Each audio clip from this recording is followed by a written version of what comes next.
ಬಿಜೆಪಿಯ ಸಂಘಟನಾ ಪ್ರಧಾನ ಕಾರ್ಯದರ್ಶಿ ಬಿಎಲ್ ಸಂತೋಷ್ ವಿರುದ್ಧ ತೇಜೋವಧೆ ಮಾಡಿದ ಆರೋಪ ಪ್ರಕರಣದಲ್ಲಿ ಮಹೇಶ್ ಶೆಟ್ಟಿ ತಿಮರೋಡಿಯನ್ನ ಬ್ರಹ್ಮಾವರ ಪೊಲೀಸರು ಅರೆಸ್ಟ್ ಮಾಡಿದ್ದಾರೆ. ವಿಚಾರಣೆ ನಡೆಸಿ ಬಳಿಕ ಕೋರ್ಟ್ಗೆ ಆರೋಪಿಯನ್ನ ಪೊಲೀಸರು ಹಾಜರುಪಡಿಸಿದ್ರು. ಬ್ರಹ್ಮಾವರ ತಾಲೂಕು ನ್ಯಾಯಾಲಯ 14 ದಿನಗಳ ಕಾಲ ನ್ಯಾಯಾಂಗ ಬಂಧನಕ್ಕೆ ನೀಡಿ ಆದೇಶಿಸಿದೆ. ಅಲ್ಲದೆ ಆಗಸ್ಟ್ 23ಕ್ಕೆ ಜಾಮೀನು ಅರ್ಜಿಯ ವಿಚಾರಣೆ ನಡೆಸುವುದಾಗಿ ಕೋರ್ಟ್ ಹೇಳಿದೆ. ಉಜಿರೆಯಿಂದ ಮಹೇಶ್ ಶೆಟ್ಟಿ ತಿಮರೋಡಿಯನ್ನ ವಶಕ್ಕೆ ಪಡೆದು ಕರೆತಂದ ಪೊಲೀಸರು ಬ್ರಹ್ಮಾವರ ಠಾಣೆಯಲ್ಲಿ ತೀವ್ರ ವಿಚಾರಣೆ ನಡೆಸಿದ್ರು. ಬಳಿಕ ಬಂಧಿಸಿದ್ರು. ತನಿಖಾಧಿಕಾರಿ ಡಿವೈಎಸ್ಪಿ ಪ್ರಭು ಡಿಟಿ ನೇತೃತ್ವದಲ್ಲಿ ಮಹೇಶ್ ಶೆಟ್ಟಿ ತಿಮರೋಡಿಯವನ್ನ ವಿಚಾರಣೆ ಮಾಡಲಾಯಿತು. ಬಳಿಕ ಬ್ರಹ್ಮಾವರ ತಾಲೂಕು ಆಸ್ಪತ್ರೆಯಲ್ಲಿ ಮೆಡಿಕಲ್ ಟೆಸ್ಟ್ ಮಾಡಿ ಪೊಲೀಸರು ನ್ಯಾಯಾಲಯಕ್ಕೆ ಹಾಜರುಪಡಿಸಿದ್ರು. ತಿಮರೋಡಿ ಬಂಧನದ ವೇಳೆ ಪೊಲೀಸರ ಕರ್ತವ್ಯಕ್ಕೆ ಅಡ್ಡಿಪಡಿಸಿದ ಆರೋಪದಲ್ಲಿ 3 ಪೊಲೀಸರು ಅರೆಸ್ಟ್ ಮಾಡಿದ್ದಾರೆ. ಅಡಿಷನಲ್ ಎಸ್ಪಿ ಕಾರಿಗೆ ಹಿಂದಿನಿಂದ ಕಾರಲ್ಲಿ ಗುದ್ದಿದ್ದ ಸೃಜನ್, ಹಿತೇಶ್, ಸಹನ್ ಬಂಧಿತ ಆರೋಪಿಗಳಾಗಿದ್ದಾರೆ. ಕಾರ್ಕಳ ಗ್ರಾಮಾಂತರ ಪೊಲೀಸ್ ಠಾಣೆಯಲ್ಲಿ ಈ ಸಂಬಂಧ ಪ್ರಕರಣ ದಾಖಲಾಗಿದೆ. ಇನ್ನು ಮಹೇಶ್ ಶೆಟ್ಟಿ ತಿಮರೋಡಿ ಬಂಧನ ಹಿನ್ನೆಲೆ ಬ್ರಹ್ಮಾವರ ಠಾಣೆಯ 500 ಮೀಟರ್ ಸುತ್ತಮುತ್ತ 144 ಸೆಕ್ಷನ್ ಜಾರಿಗೊಳಿಸಲಾಗಿದೆ. ಮಹೇಶ್ ಶೆಟ್ಟಿ ತಿಮರೋಡಿ ಮನೆಯಿಂದ ವಶಕ್ಕೆ ಪಡೆದುಕೊಂಡು ಬಂದಿದ್ದ ಪೊಲೀಸರು ಅರೆಸ್ಟ್ ಮಾಡಿದ್ದು ಯಾವುದೇ ಅಹಿತಕರ ಘಟನೆ ನಡೆಯದ ಹಾಗೆ ಸೆಕ್ಷನ್ 144 ಹಾಕಿದ್ರು. ಠಾಣೆ ಸುತ್ತಮುತ್ತ ಬಿಗಿ ಬಂದೋಬಸ್ತ್ ಮಾಡಲಾಗಿದೆ. ಬಂಧನದ ವೇಳೆ ಮಾತನಾಡಿದ ತಿಮರೋಡಿ, ನನಗೇನಾದ್ರೂ ಆದರೆ ಪೊಲೀಸರು ಬಿಜೆಪಿಯವರು ನೇರವಾಗಿ ಕಾರಣ ಅಂತ ಹೇಳಿದ್ದಾರೆ. ನ್ಯಾಯಕ್ಕಾಗಿ ಹೋರಾಟ ಮಾಡಿದ್ದಕ್ಕೆ ಸುಳ್ಳು ಕೇಸ್ ಹಾಕಿ ನಮ್ಮನ್ನ ಒಳಗೆ ಹಾಕ್ತಿದ್ದಾರೆ. ಬಿಜೆಪಿಯವರ ಪಾಪದ ಕೂಸು ಇದು, ಸರ್ವನಾಶ ಆಗಿ ಹೋಗ್ತಾರೆ. ಎಸ್ಐಟಿ ತನಿಖೆ ಮುಚ್ಚಿಸಲು ಇದು ಕುತಂತ್ರ. ನನ್ನನ್ನು ಕೊಲೆ ಮಾಡಿ ಬಿಸಾಡಬಹುದು ಅಂತ ಹೇಳಿದ್ದಾರೆ. ಪಾಪದ ಕೂಸು ಬಿಜೆಪಿಯವರೇ ಮಾಡಿದ ಪಾಪದ ಕೂಸು ಸರ್ವನಾಶ ಆಗಿ ಹೋಗ್ತಾರೆ. ಸೌಜನ್ಯಗಳಿಗೆ ನ್ಯಾಯ ಸಿಗಬೇಕು. ನಾನು ಇವತ್ತು ಸ್ಟೇಷನ್ಗೆ ಹೋಗ್ತೇನೆ, ಪೊಲೀಸ್ನವರಿಗೆ ಸರಿಯಾದ ಒಂದು ಹೇಳಿಕೆಯನ್ನು ಕೊಡ್ತೇನೆ. ನಿನ್ನೆಲ್ಲ ಮೊನ್ನೊಂದು ನೋಟಿಸ್ ಕೊಡ್ತಾರೆ, ನಿನ್ನೆ ಇನ್ನೊಂದು ನೋಟಿಸ್ ಕೊಡ್ತಾರೆ. ನಮ್ಮನ್ನು ಮಹೇಶ್ ತಿಮರೋಡಿ ಬಂಧನ ಖಂಡಿಸಿ ಉಜಿರೆಯ ಮನೆ ಬಳಿ ಜಮಾಯಿಸಿದ್ದ 100 ಬೆಂಬಲಿಗರು ಘೋಷಣೆ ಕೂಗಿ ಬೆಂಬಲ ವ್ಯಕ್ತಪಡಿಸಿದ್ದಾರೆ. ತಿಮರೋಡಿ ಹೋರಾಟ ಮಾಡಿದ್ದಕ್ಕೆ ಪೊಲೀಸರು ಬಂಧಿಸಿದ್ದಾರೆ ಅಂತ ಆಕ್ರೋಶವನ್ನ ವ್ಯಕ್ತಪಡಿಸಿದ್ದಾರೆ.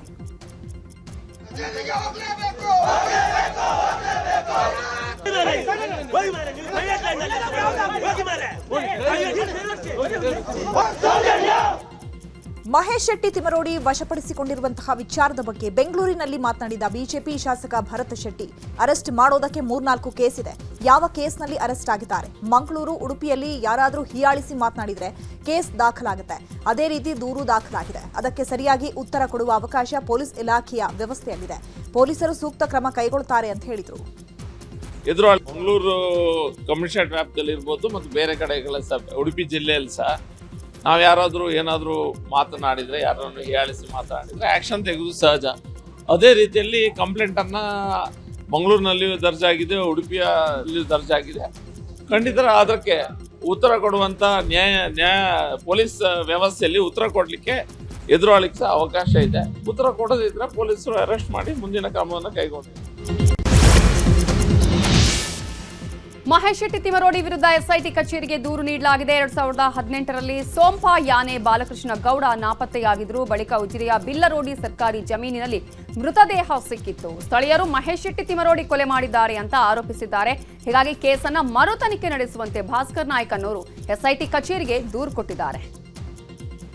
2018 ಇಸ್ವಿಯಲ್ಲಿ ಒಂದು ಉಜಿರೆ ನಮ್ಮ ಪರಿಸರದಲ್ಲಿ ಒಂದು ವ್ಯಕ್ತಿಯ ಮೃತದೇಹವನ್ನು ಹೂತಾಕಿದ್ರು. ಅದರ ಬಗ್ಗೆ ನಾವು ಬೆಳ್ತಂಗಡಿ ಪೊಲೀಸ್ ಠಾಣೆಗೆ ದೂರನ್ನು ಸಲ್ಲಿಸಿದ್ವಿ.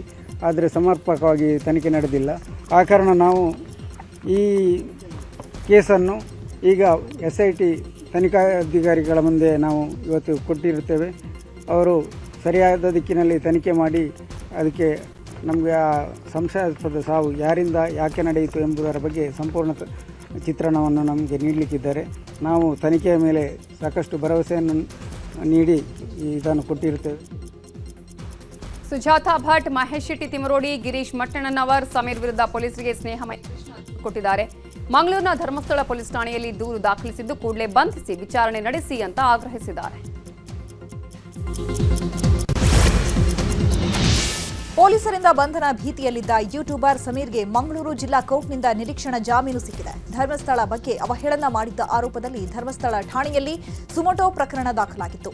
ಸಮೀರ್ ಬಂಧನಕ್ಕೆ ಧರ್ಮಸ್ಥಳ ಪೊಲೀಸರು ಬೆಂಗಳೂರಿಗೆ ಹುಡುಕಿಕೊಂಡು ಬಂದಿದ್ರು. ಬನ್ನೇರು ಘಟ್ಟದ ಬಾಡಿಗೆ ಮನೆಗೆ ತೆರಳಿ ಸಮೀರ್ಗಾಗಿ ಹುಡುಕಾಟ ನಡೆಸ್ತಾ ಇದ್ರು. ಆದರೆ ಬಂಧನ ಭೀತಿಯಲ್ಲಿದ್ದ ಸಮೀರ್ ಮಂಗಳೂರು ಜಿಲ್ಲಾ ಕೋರ್ಟ್ನಿಂದ ನಿರೀಕ್ಷಣಾ ಜಾಮೀನು ಪಡೆದು ಬಂಧನದಿಂದ ಪಾರಾಗಿದ್ದಾರೆ. ಇನ್ನು ಸಮೀರ್ಗೆ ನಿರೀಕ್ಷಣಾ ಜಾಮೀನು ಮಂಜೂರು ಮಾಡಿರುವ ಕೋರ್ಟ್ ಹಲವು ಷರತ್ತುಗಳನ್ನು ಹಾಕಿದೆ. 75,000 ರೂಪಾಯಿಯ ವೈಯಕ್ತಿಕ ಬಾಂಡ್ ಸಲ್ಲಿಸಬೇಕು, ಮತ್ತೆ ಇದೇ ರೀತಿಯ ಅಪರಾಧವನ್ನ ಮಾಡಬಾರದು, ತಪ್ಪಿಸಿಕೊಂಡು ಎಲ್ಲಿಗೂ ಹೋಗಬಾರದು, ಬೆದರಿಕೆ, ಪ್ರಚೋದನೆ ಅಥವಾ ಇನ್ಯಾವುದೇ ರೀತಿಯ ಸಾಕ್ಷ್ಯಗಳನ್ನು ತಿರುಚಬಾರದು, ಪ್ರಾಸಿಕ್ಯೂಷನ್ ಸಾಕ್ಷ್ಯವನ್ನ ನಾಶಪಡಿಸಬಾರದು, ತನಿಖಾಧಿಕಾರಿಗೆ ಸಿಗುವಂತಿರಬೇಕು, ಅಗತ್ಯವಿದ್ದಾಗ ವಿಚಾರಣೆಗೆ ಹಾಜರಾಗಬೇಕು, ನಿಗದಿತ ಸಂದರ್ಭದಲ್ಲಿ ಕೋರ್ಟ್ಗೆ ಹಾಜರಾಗಬೇಕು ಅಂತ ಸಮೀರ್ಗೆ ಕೋರ್ಟ್ ಹೇಳಿದೆ. ತನ್ನ ವಿರುದ್ಧದ ಎಫ್ಐಆರ್ ಸಂಬಂಧ ಬೆಳ್ತಂಗಡಿ ಸರ್ಕಲ್ ಇನ್ಸ್ಪೆಕ್ಟರ್ಗೆ ಯೂಟ್ಯೂಬರ್ ಸಮೀರ್ ಪತ್ರ ಬರೆದಿದ್ದಾರೆ. ನಾನು ಧರ್ಮಸ್ಥಳ ಠಾಣೆಗೆ ಬರಲು ಸಿದ್ಧವಾಗಿದ್ದೆ, ಆದರೆ ನನ್ನ ಯೂಟ್ಯೂಬರ್ ಸ್ನೇಹಿತರ ಮೇಲೆ ಟಾರ್ಗೆಟ್ ಮಾಡಿ ಮಾರಣಾಂತಿಕವಾಗಿ ಹಲ್ಲೆ ಮಾಡಲಾಗಿದೆ. ನನಗೆ ಪ್ರಾಣ ಬೆದರಿಕೆ ಇದೆ ಹಾಗೂ ಅಪಾಯ ಇದೆ ಅಂತ ತಿಳಿದು ನಾನು ಜಿಲ್ಲಾ ಕೋರ್ಟ್ನಲ್ಲಿ ಜಾಮೀನಿಗೆ ಅಪ್ಲೈ ಮಾಡಿದ್ದೇನೆ. ಒಂದು ವೇಳೆ ನಾನು ಧರ್ಮಸ್ಥಳ ಠಾಣೆಗೆ ಬಂದರೆ ನನಗೆ ರಕ್ಷಣೆ ಕೊಡಿ. ನಾನು ನಿಮ್ಮಲ್ಲಿ ವಿನಂತಿಸಿಕೊಳ್ಳೋದು ಏನಂದ್ರೆ ವಿಡಿಯೋ ಕಾಲ್ ಮುಖಾಂತರ ತನಿಖೆಗೆ ಸಹಕರಿಸುತ್ತೇನೆ. ತನಿಖೆಗೆ ಸಹಕರಿಸಲು ವಿಳಾಸ ಹಾಗೂ ದಿನಾಂಕ ಹಾಗೂ ನನ್ನ ರಕ್ಷಣೆ ಬಗ್ಗೆ ತಿಳಿಸಿದ್ರೆ ಬರ್ತೇನೆ. 15 ದಿನಗಳ ಒಳಗಡೆ ನಿಮ್ಮ ಮುಂದೆ ಹಾಜರಾಗ್ತೇನೆ. ದಯವಿಟ್ಟು ನನಗೆ ರಕ್ಷಣೆ ನೀಡಿ ಅಂತ ಸಮೀರ್ ಪತ್ರ ಬರೆದಿದ್ದಾರೆ.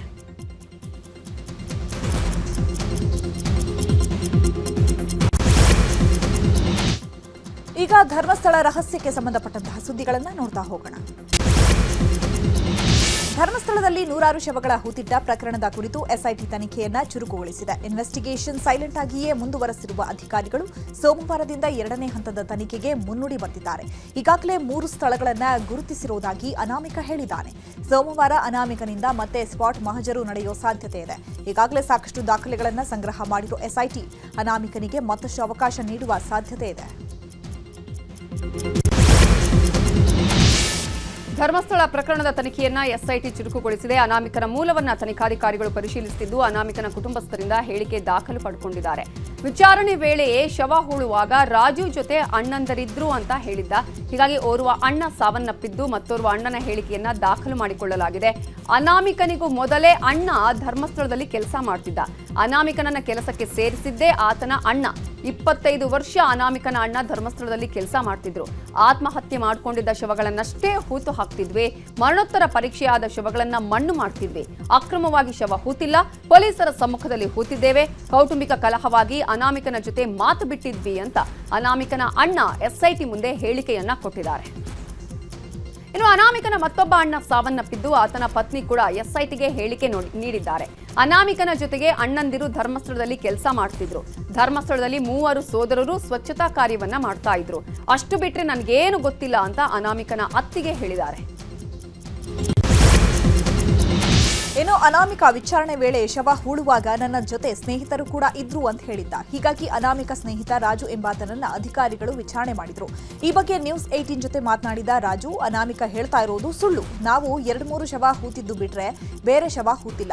ಅನಾಮಿಕ ಯಾಕೆ ಸುಳ್ಳು ಹೇಳ್ತಿದ್ದಾನೆ ಅಂತ ನನಗೆ ಗೊತ್ತಿಲ್ಲ.